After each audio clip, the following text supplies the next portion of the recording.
Good morning student. देखिए 11th class physics के लिए कल की क्लास में हमने जो भौतिक राशियाँ थी उनके बारे में पढ़ा था कि कौन कौन सी भौतिक राशियाँ होती हैं, हम यानी भौतिक राशियाँ किन्हें कहते हैं। इसके अलावा हमने ये भी पढ़ा था कि जो मात्रक पद्धतियाँ होती हैं वो कौन कौन सी मात्रक पद्धतियाँ होती हैं। हमने CGS, FPS और MKS ये तीन मात्रक पद्धतियाँ पढ़ी थी, ठीक है ना। CGS, FPS और MKS। इसके अलावा हमने 7 मूल राशियाँ भी पढ़ी थी। 7 कौन सी राशियाँ? मूलभूत राशियाँ।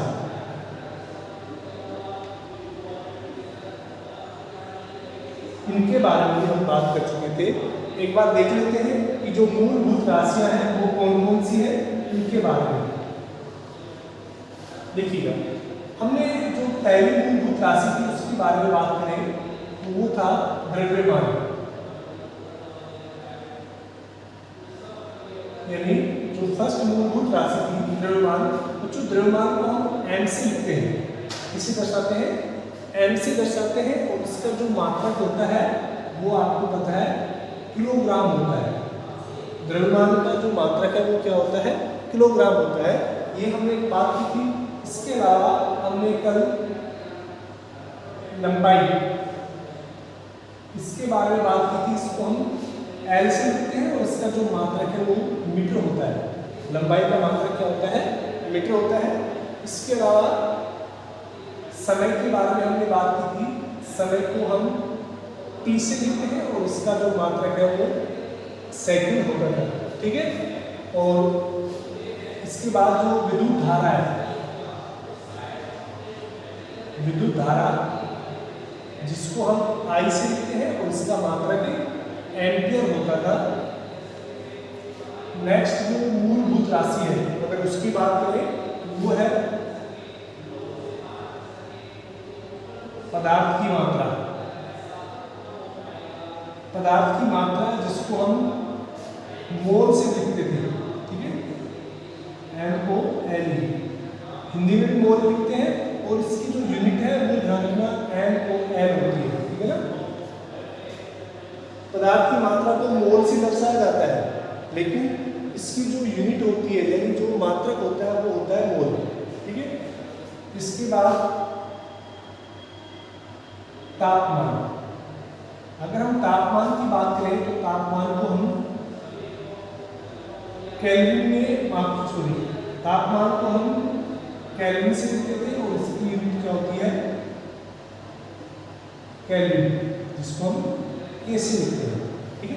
तो ये भी ध्यान रखना है कि तापमान के लिए हम डिग्री सेंटीग्रेड यूज नहीं करेंगे, हम तापमान के लिए केल्विन का यूज करेंगे, ठीक है। और इसके अलावा प्रकाश की तीव्रता,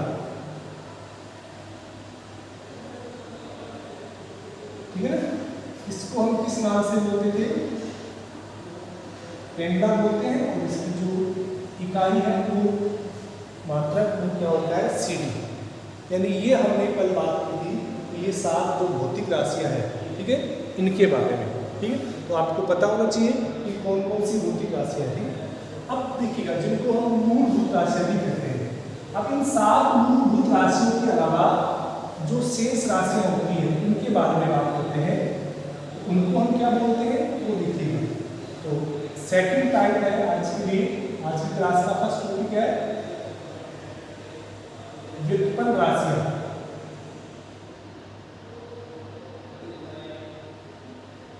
व्युत्पन्न राशियां क्या होती है कि वो भौतिक राशियां जो किसी दूसरी राशि के ऊपर निर्भर होती है उनको हम बोलते हैं व्युत्पन्न राशियां, ठीक है। तो वे भौतिक राशियां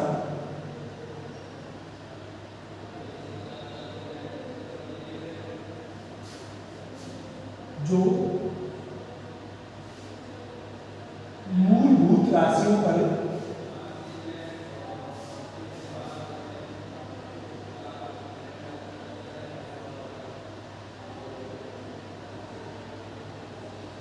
निर्भर होती है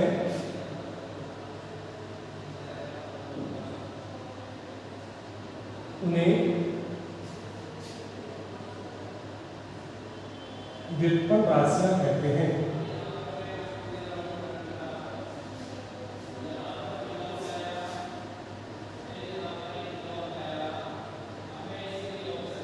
यानी वे राशियां जो मूल राशियों पर निर्भर करती हैं, यानी मूलभूत राशियों से मिलकर बनी होती है, उनको हम क्या बोलते हैं? व्युत्पन्न राशियां बोलते हैं। ठीक है, अब देखिए व्युत्पन्न राशियां कौन कौन सी होती हैं उसके बारे में एक बार बात कर लेते हैं। यानी आप याद रखिएगा, जितने भी ये हमने 7 राशियां पढ़ी है, जो हमने 7 मूलभूत राशियां पढ़ी है, उनके अलावा जितनी भी राशियां हैं, उन 7 के अलावा जितनी भी राशियां हैं वो सारी कैसी है? व्युत्पन्न राशियां हैं। ठीक है, इस तरह की है व्युत्पन्न। अब जैसे देखिएगा, मैं यहाँ पर लिख रहा हूँ इसकी उदाहरण, जैसे वेग। बच्चों वेग बराबर क्या होता है? विस्थापन बटे समय। यानी हम वेग को लिखते हैं, विस्थापन को ऐसे लिखते हैं और समय को इसे लिखते हैं। ठीक है, अब देखिए ये हमें पता करना है कि जो वेग राशि है वो व्युत्पन्न राशि क्यों है, इसके बारे में हम बातें करेंगे। तो देखिएगा, विस्थापन को हम ऐसे लिखते हैं और समय को हम टी से लिखते हैं। अब देखिए विस्थापन एक्चुअल में क्या होता है? विस्थापन, आप एक जगह से दूसरी जगह पे गए, आप ए से चले और बी पर पहुंच गए आप, तो ये एक्चुअल में क्या होगी? इस ए से और बी के बीच की जो दूरी है, यानी कि बीच की जो लंबाई है, यही तो क्या कहलाएगी?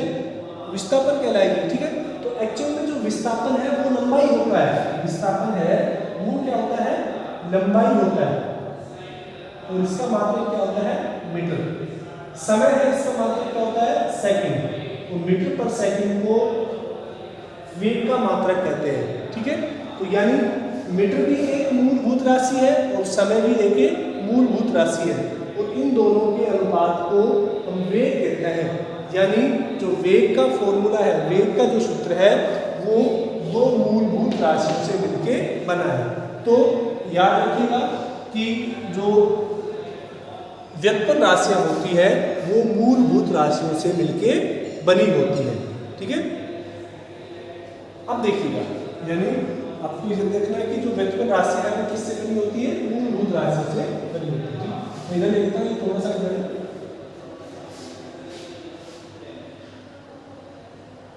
मूलभूत राशियां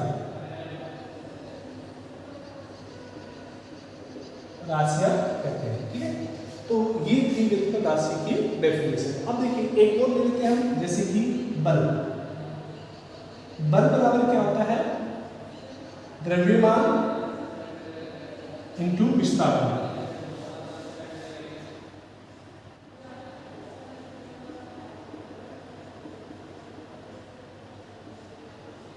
द्रव्यमान और विस्थापन है, ये किसको दर्शाता है?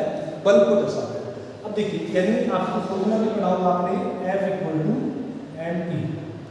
अब m आपको पता है, द्रव्यमान तो एक मूलभूत राशि है। द्रव्यमान कैसी राशि है? मूलभूत राशि है। विस्थापन की बात करें, सॉरी त्वरण होता है ये, हमने विस्थापन कर दिया। ठीक है, F = mE। ए क्या होता है? त्वरण होता है। ठीक है, अब त्वरण का मात्रक बात करें, मैं एकदम यहाँ पे त्वरण के मात्रक की बात कर रहा हूँ। त्वरण क्या होता है? वेग में परिवर्तन की दर। किसी वस्तु के वेग में जो परिवर्तन की दर है वो त्वरण कहलाती है। तो यानी इसका मात्रक क्या होता है? मीटर पर सेकंड स्क्वायर। ठीक है, मीटर पर सेकंड स्क्वायर, इसको ऐसे लिखता हूँ। अब देखिए, त्वरण का मात्रक होता है मीटर पर सेकंड स्क्वायर। अब मीटर है वो एक्चुअल में क्या है? लंबाई का मात्रक होता है। मीटर है वो किसका मात्रक होता है? लंबाई का। और जो त्वरण है, सॉरी जो समय है सेकंड, ये समय का मात्रक होता है। तो लंबाई और समय और इसके अलावा जो द्रव्यमान है, तीनों ही मूलभूत राशियां हैं। कैसी राशियां हैं? मूलभूत राशियां। तो इसका मतलब आप समझे कि व्युत्पन्न राशियां है वो किससे बनी होती है? मूलभूत राशियों से। ठीक है, तो इसको थोड़ा लिखिएगा एक बार।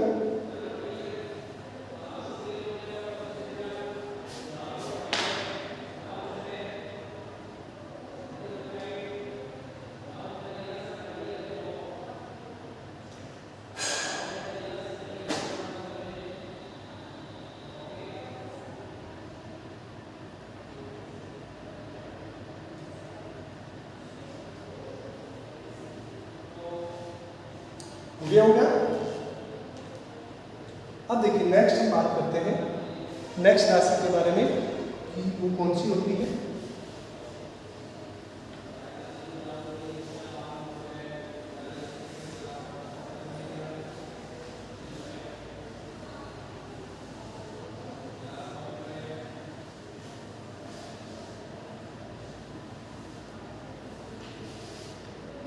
देखिए एक नेक्स्ट है उसके बारे में हम बात करते हैं।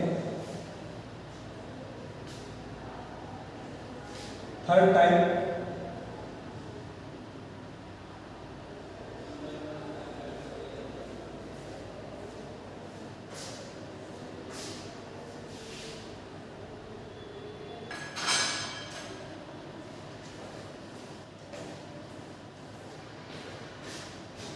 देखिएगा तीसरी प्रकार की जो राशि है उनके बारे में हम बात करते हैं, दैट इज पूरक राशि।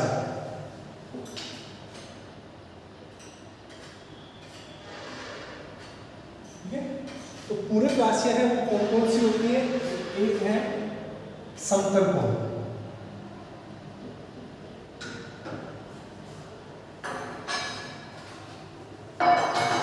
यानी समतल कोण क्या होता है इसके बारे में बात करते हैं। तो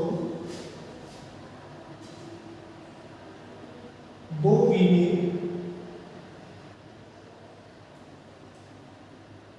कोण जो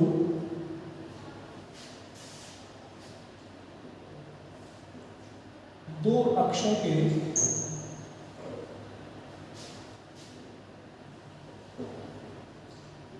मध्य बनता है उसे समतल कोण कहते हैं।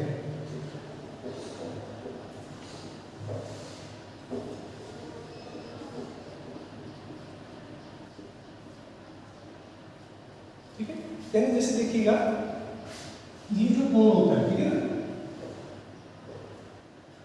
ये मान लीजिए इसकी त्रिज्या r है, ये भी r हो जाएगी त्रिज्या। तो ये जो कोण होता है इसको हम क्या बोलते हैं,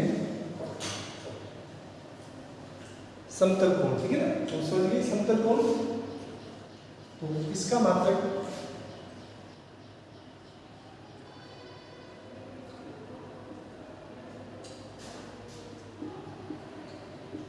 रेडियन होता है।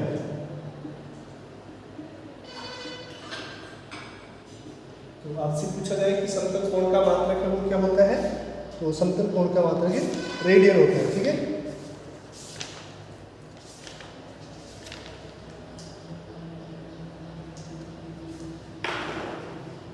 तो देखिएगा अगर ये मानते ए बी, ये जो आर्क है यानी ये जो चाप है इसकी लंबाई अगर हम मानते हैं ds है, इस चाप की लंबाई ds है, तो ये जो एंगल होगा थीटा वो कितना हो जाएगा ds बटे त्रिज्या, ये इसका सूत्र होता है। ठीक है, तो ये जो थीटा होता है चाप की लंबाई बटे उसकी त्रिज्या, इसको क्या बोलते हैं हम, समतल कोण बोलते हैं। ठीक है, नेक्स्ट देखिएगा, तो इसको एक बार स्क्रीनशॉट ले लेना इसका। तो ये ध्यान रखना रेडियन, इसको हम RAD से लिखते हैं, रेडियन को हम किससे लिखते हैं RAD से। ठीक है, जैसे कि हम मीटर को m से लिखते हैं, इस तरह से रेडियन को हम किससे लिखते हैं RAD से।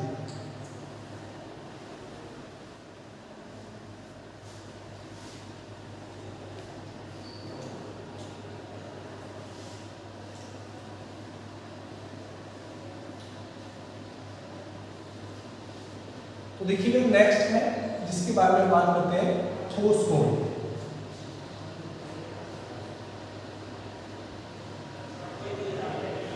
तो देखिएगा जो ठोस कोण है वो क्या होता है, किसी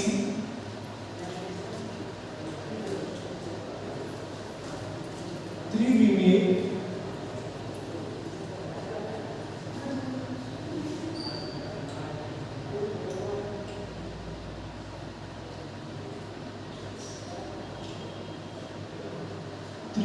आकृति के अक्षों के बीच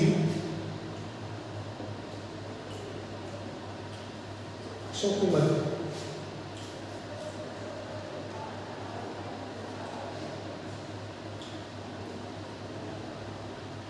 बनने वाला कोण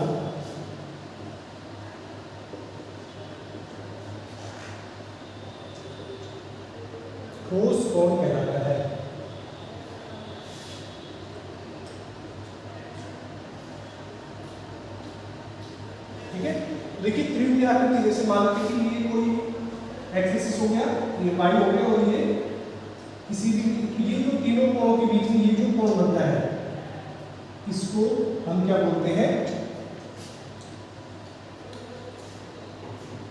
ठोस कोण बोलते हैं, ठीक है। तो मान लीजिए कि ये जो एंगल है इसको हम ओमेगा से लिखते हैं, इससे लिखते हैं ओमेगा, ठीक है। इसे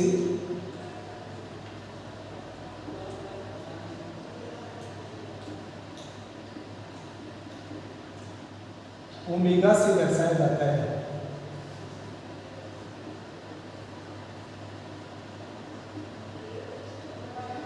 तथा इसका मात्रक स्टेरेडियन होता है।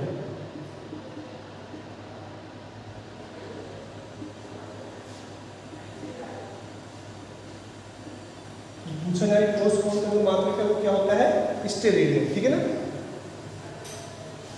तो जैसे मान लीजिए कि ये जो आपके पास ये जो क्षेत्रफल है इसको हम मान लेते हैं कि इसका जो क्षेत्रफल है वो कितना है, बी ए है, और इसकी जो त्रिज्या है वो कितनी है, आर है। तो इसका जो सूत्र होता है वो क्या हो जाएगा, सिग्मा बराबर बी ए बटे आर स्क्वायर।